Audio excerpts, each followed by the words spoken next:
उत्तर प्रदेश के मुख्यमंत्री CM Yogi Adityanath BJP के स्टार प्रचारक हैं। उनका जलवा यूपी ही नहीं प्रदेश के बाहर में भी दिखाई देता है। वहीं महाराष्ट्र विधानसभा चुनाव में तो उन्होंने कमाल किया।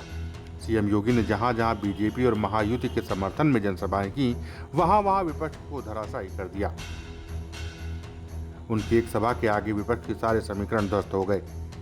बीजेपी में योगी का स्ट्राइक रेट 95% रहा। महाराष्ट्र विधानसभा चुनाव में बीजेपी ने जितना शानदार प्रदर्शन किया है, उससे साबित हो गया है कि सीएम योगी आदित्यनाथ एनडीए और बीजेपी की जीत की गारंटी बन गए। इस चुनाव में उन्होंने बीजेपी के 18 उम्मीदवारों के लिए प्रचार किया, जिनमें से 17 उम्मीदवारों की जीत हुई, जबकि एक महज कुछ अंतर से हारा।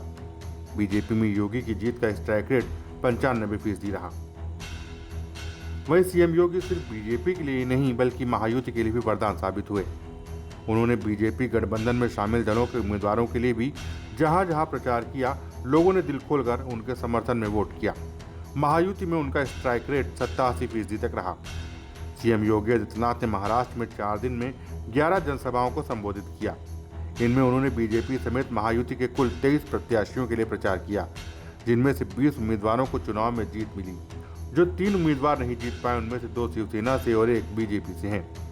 वहीं महाराष्ट्र चुनाव के दौरान उनका नारा बटेंगे तो कटे ने भी खूब सुर्खियां बटोरी थी। चुनाव में जीत के बाद एक बार फिर से मुंबई के अंधेरी, जागेश्वरी, खार और बांद्रा में सीएम योगी के नारे वाले पोस्टर लगाए गए हैं, जिन पर लिखा है बटेंगे तो कटेंगे, एक है तो सेफ है। Strike rate 95%। वहीं ये पोस्टर विश्व बंधु राय की ओर से लगाए गए हैं। Bureau report, Dastak times.